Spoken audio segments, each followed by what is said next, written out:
You know, the last couple stories were rather mediocre.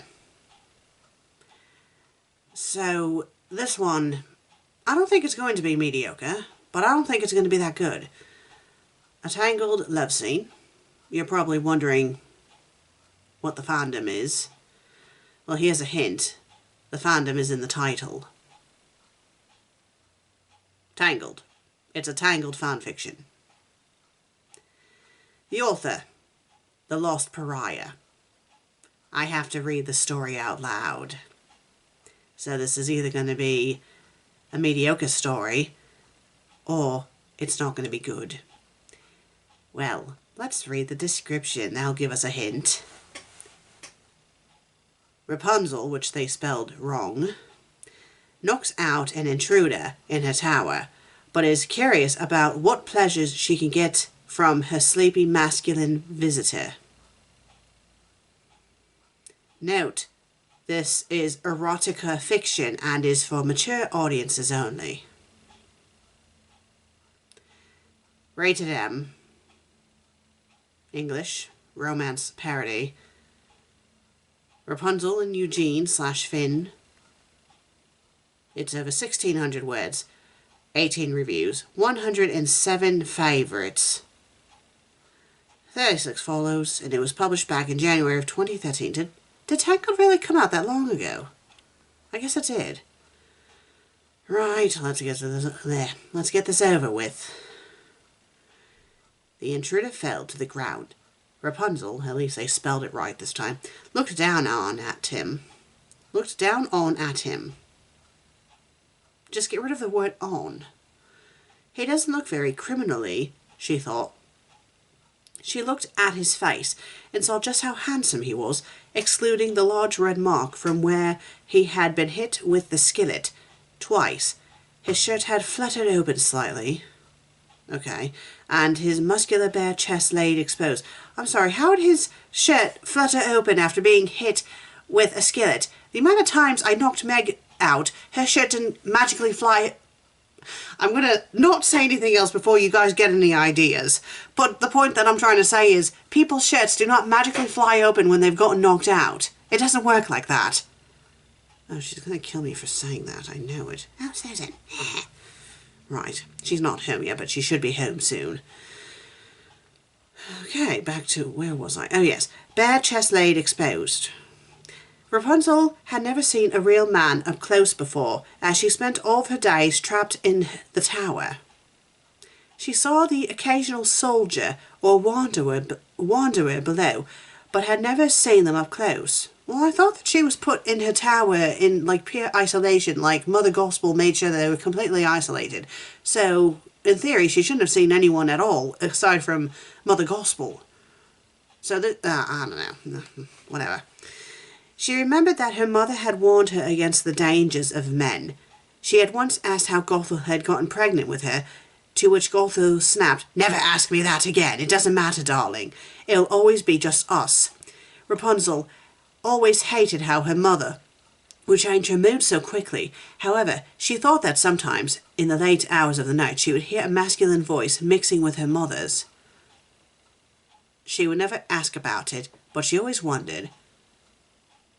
Oh yes, because Mother Gospel had a side thing going on.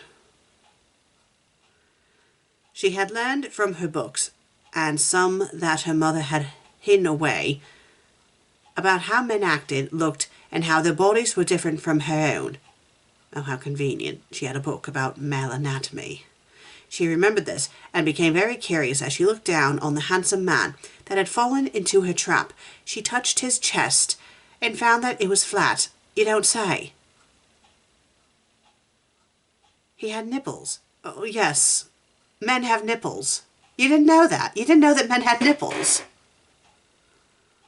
She saw, but they were small and just flat against his chest. She grabbed her own breasts through her dress, thinking of how different they were. She wanted to see her own breasts to compare. She worried for a moment about being naked out in the open, but seeing that no one conscious was around, Rapunzel slid out of her dress. She took off her bra. I don't think they had bras back then, let's be real. And knelt down next to him. She felt one of her own breasts with her right hand and felt his chest with her left. She had always loved how soft hers felt, but she liked how hard and toned the man's were.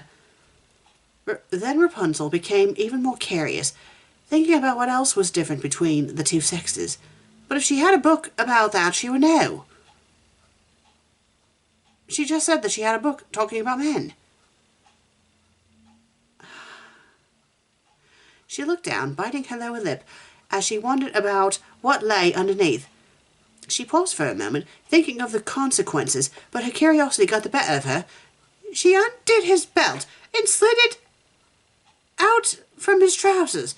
Her hand slid into the top of his pants, and she slowly slid them down his hips. She saw the hair first, a large bush of hair just below his belt line. Yes, pubic hair. You have pubic hair. Everyone has pubic hair unless they shave it. She pulled a little more, and over the little hump at his crotch, and after a little tug, his penis flopped out. She stood up and gasped, having never seen one before. But you just said you had a His penis seemed small and soft, and it looked strange to her, as it was all wrinkled, harried, and discoloured. She looked down at her perfect hairless body. I guess she, whatever. Although women were not known for shaving until, I think it was the early 20th century. I'm not sure when Tangled is supposed to take place. I think it's supposed to be the 1800s, so I don't know. Hairless body, and she wondered why he would never shave like she did. Because only women shave. She loved how soft it felt down there. She would often touch herself, especially after shaving at night when her mother was asleep. We really do not need to know that. Her small, clean vagina felt so welcoming and good that she couldn't help but play with it. Okay, is she doing this right this very moment? She had stuck her fingers and the occasional random smooth object inside of herself, and now she wondered what a man would feel like.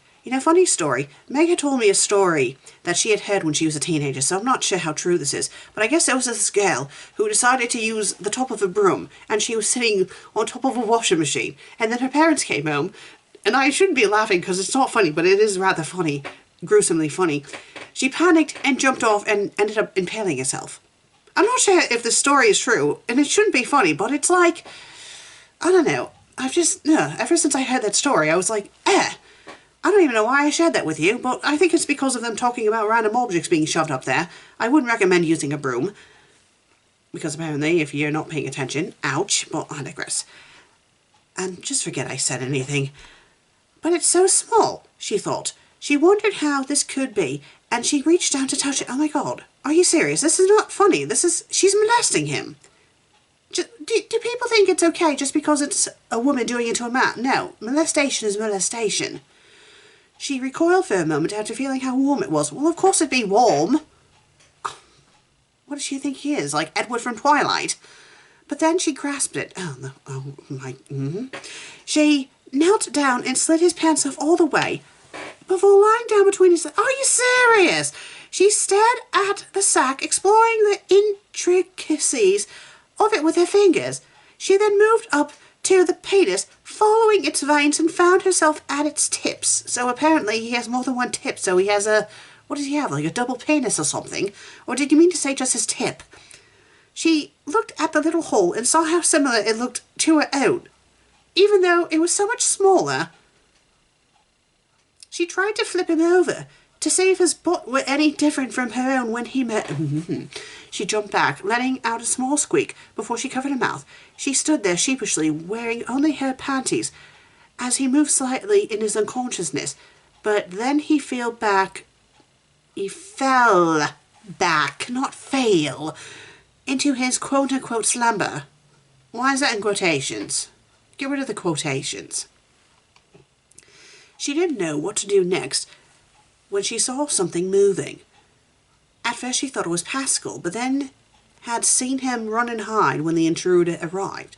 Then she saw his penis slowly creep up, away from his balls.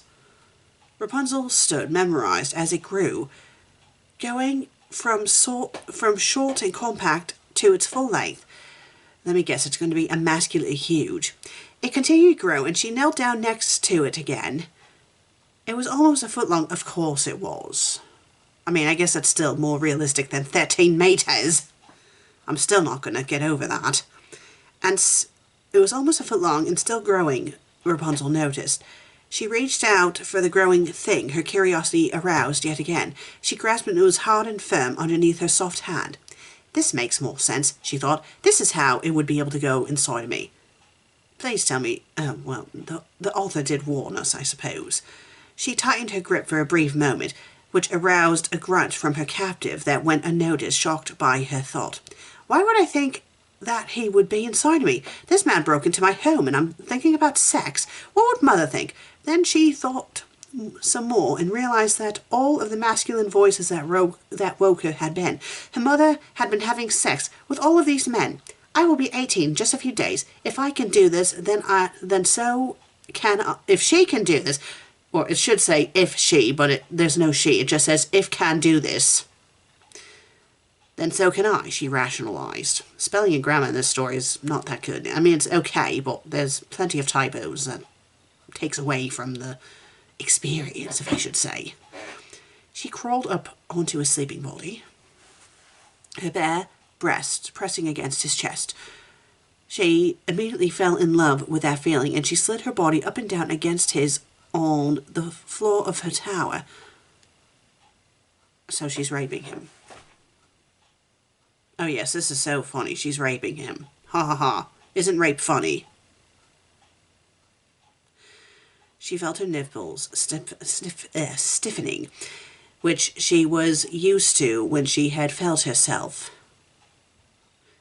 But now this arousal was much greater. Rapunzel started kissing him passionately, like they had in her books, and she felt her panties grow damp. Her vagina always got wet when she played at night, but this was much more. She reached down and slid her underwear off, leaving her bare crotch and butt exposed. She now understood why this wetness occurred. It's so that we can get inside of each other better, she thought. Is this supposed to happen to him too? Okay, wrong two. 1-0. It's supposed to have two.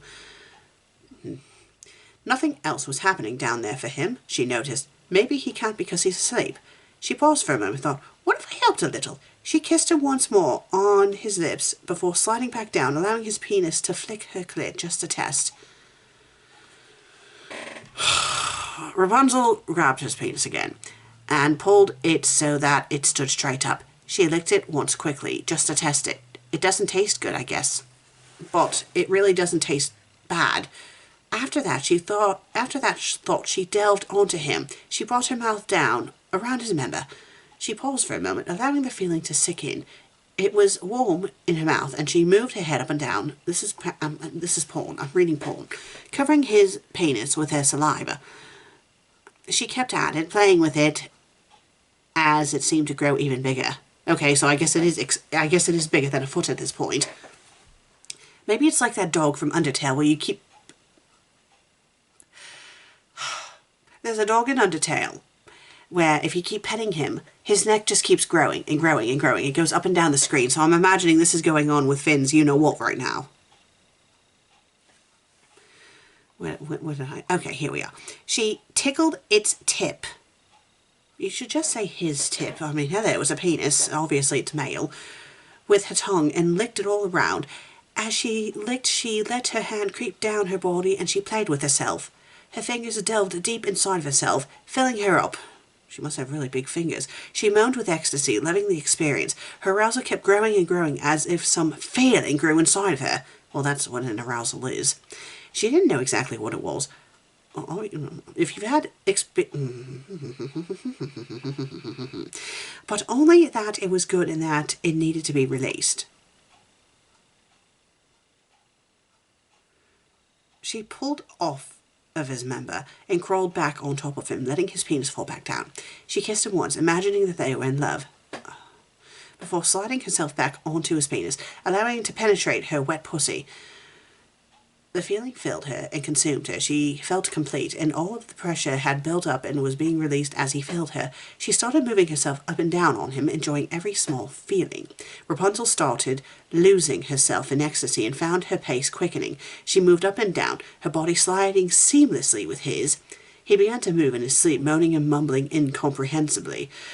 Rapunzel's screams soon filled the air, and somehow he's still asleep. As she came closer to a climb, I mean, she did knock him out, so I don't know. I would imagine, The man moved around underneath her, seeming to know what was going on. Rapunzel's breast flew around as she arched her back, her pace losing none of its potency. The man moved, his subconscious aware, and his moans became yells from his slumber. And he began to thrust himself into her, only exciting Rapunzel more. Okay, the final paragraph, thank bloody Christ. She screamed once more, and her body tensed all at once as she came at the same moment that he did. I love these synchronized orgasms that happen in these stories. I want to let you all know that that is not realistic. It is not realistic. It is not realistic. It's just one of these bloody stupid cliches. And they came at the same time! No. No. No. Both of their bodies relaxed, and her sweaty, naked body fell against his. She laid against him, feeling exhausted. She had already cleaned the house twice today, and she did not care that she would have to do it for a third time. So what did they do? Get their freaking love juices all over the room. Rapunzel stood up, even though she was a little uneasy at first, and redressed herself. She replaced his pants belt and rebuttoned his shirt, only after giving his penis one last feel. And wondering about what to do next, she resolved to tie her new lover up with her hair and hide him in a closet until Mother came home. Rapunzel planned to show how brave she was to her mother by telling her how she had stopped the intruder, and that she also raped him. Aren't you proud of me, Mother? We have an intruder, so I knocked him out, molested him, and then raped him. But she didn't plan to tell her about their other encounter. I think your mom might be aware of it, especially if there's still a lingering scent. And that's the end of the story. Yes, this was... I don't know why they called it a tangled love scene. It should have been called a tangled rape scene. Or the tangled porno. Because, let's be real, I mean, it's erotica, but...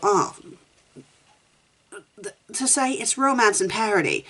It wasn't romantic and it wasn't a parody. It was not, no. There was nothing romantic about this. If this was the other way around, if it was a deal that, you know, Rapunzel was knocked out and Finn was having his way with her, this would not be romantic. People would be up in arms because it'd be rape. It's rape no matter what. This is rape. This is bloody rape. Oh, well, he was enjoying it. No. Rape is rape. You can be a boy and get raped. You can be a girl and get raped. Rape is rape. This was not funny. This was not a parody. This was rape. That's what it was. Bloody stupid. Bloody waste of bloody time. And this author has written 3 stories. And let me tell you the other 2 stories. So his most recent story, Beauty and the Dildo. That's right. That's right. We have a fanfic here about a dildo. It's Beauty and the Beast. Belle meets a new friend at the castle, and this one knows what he is doing. Warning, smut, strong sexual, etc. And then we have Rita in the winery learns something from another smut story. So yes, all 3 of this person's stories are all smut. They're all right. Yes. Well, thank you. Wasn't that delightful? Yes, so bloody delightful. Well, I mean, this story, it did have paragraphs. I'll give it that. It had paragraphs. It had paragraphs. Wonderful paragraphs. Well, one of these things, though, where, you know, not exactly the best layout. We're going to ignore the story for its content, you know, not exactly the best layout. Like, yes, it has paragraphs. But, you know, it kind of has, like, the dialogue inside of the paragraphs, which is annoying. And, you know, the oh-so-lovely parentheses in the middle of the story, which is bloody annoying. Do you see parentheses showing up in actual works of literature? I don't think so, not really. I mean, that was annoying. I mean, it's not the most annoying. I've read worse stories that had parentheses and whatnot in it, but it was still annoying. Little typos here and there. I mean, in the bloody summary, Rapunzel's name is spelled wrong. Overall, not a good story. Would I recommend this author? No. No. I mean, if you all want to read his other 2 stories, be my guest. But I'm not going to touch them. Not going to touch them at all. So, yes, that was... Well, if you like today's fanfiction, please be sure to leave a like and leave a comment. And if you haven't subscribed yet, please do. I would greatly appreciate it. I'll see you all in the next episode. Until then, cheerio.